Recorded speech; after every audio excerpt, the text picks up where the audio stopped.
Pesawat pengebom nuklir jarak jauh Rusia mulai berpatroli di atas Belarusia, Ukraina makin panas.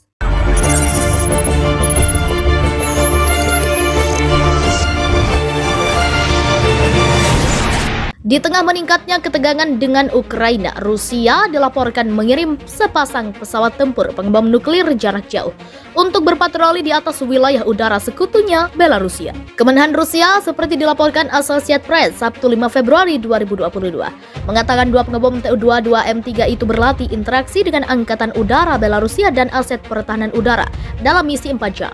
Penerbangan itu mengikuti beberapa patroli serupa di Belarus yang berbatasan dengan Ukraina di utara. Misi itu dilakukan ketika Kremlin memindahkan pasukan dari Siberia dan timur jauh ke Belarus untuk latihan tempur gabungan.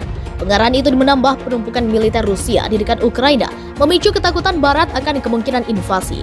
Rusia membantah rencana menyerang tetangganya Ukraina, tetapi mendesak Amerika Serikat dan sekutunya memberi jaminan mengikat. Mereka tidak menerima Ukraina ke dalam NATO, menyebarkan senjata ofensif di dekat perbatasan Rusia, dan melebarkan aliansi NATO ke Eropa Timur. Namun Washington dan NATO menolak tuntutan itu. Barat meminta Rusia menarik kembali sekitar 100.000 tentara dari daerah dekat Ukraina, tetapi Kremlin menanggapi dengan mengatakan akan menempatkan pasukan dimanapun diperlukan di wilayah Rusia. Ketika ketegangan di Ukraina meningkat, militer Rusia meluncurkan serangan latihan perang yang menyebar dari kutub utara ke Laut Hitam. Pengerahan pasukan Rusia ke Belarus menimbulkan kekhawatiran di Barat bahwa Moskow dapat melancarkan serangan ke Ukraina dari utara. Ibu kota Ukraina, Kiev, hanya berjarak 75 km dari perbatasan dengan Belarus. Beberapa bulan terakhir, Rusia melakukan serangkaian latihan bersama dengan Belarus dan berulang kali mengirim pengebom jarak jauh berkemampuan nuklirnya untuk berpatroli di langit tetangganya yang berbatasan dengan anggota NATO, Polandia, Lituania, dan Latvia.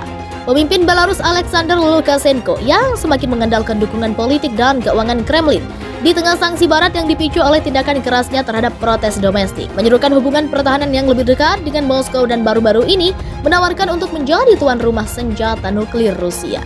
Saat ketakutan perang meningkat, pihak berwenang Ukraina meluncurkan serangan latihan bagi warga sipil untuk mempersiapkan kemungkinan invasi Rusia. Saya di sini untuk belajar bagaimana membela diri, membela kerabat saya, dan juga memahami bagaimana harus bertindak dalam situasi ini, kata warga Kiev Ilya Goncharov setelah mengambil bagian dalam latihan ini di pinggiran ibu kota Ukraina. Saya senang saya datang ke sini, di sini untuk mempelajari dasar-dasar pertahanan diri dan pertolongan pertama. Di tengah kebuntuan AS atas Ukraina, Presiden AS Joe Biden memerintahkan 2.000 tentara yang berbasis di Amerika Serikat untuk bergeser ke Polandia dan Jerman dan memindahkan 1.000 tentara dari Jerman ke Rumania sebagai bentuk komitmen Amerika Serikat terhadap sayap timur NATO. Awal pekan ini, Presiden Rusia Vladimir Putin mengisyaratkan kesiapan Moskow untuk melakukan lebih banyak pembicaraan dengan Washington dan sekutu NATO-nya. Sebagai bagian dari diplomasi tingkat tinggi untuk meredakan ketegangan, Presiden Prancis Emmanuel Macron akan berangkat ke Moskow dan Kiev pada Senin dan Selasa.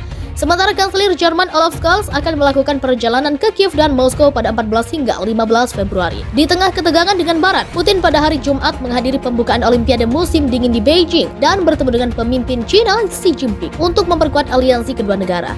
Dalam sebuah pernyataan bersama, Putin dan Xi menyatakan penentangan mereka terhadap setiap perluasan NATO, sambil menegaskan Pulau Taiwan adalah bagian dari China. Putin dan Xi mengumumkan hubungan antara Moskow dan Beijing lebih unggul daripada aliansi politik dan militer era Perang Dingin, dan persahabatan mereka tiada terbatas.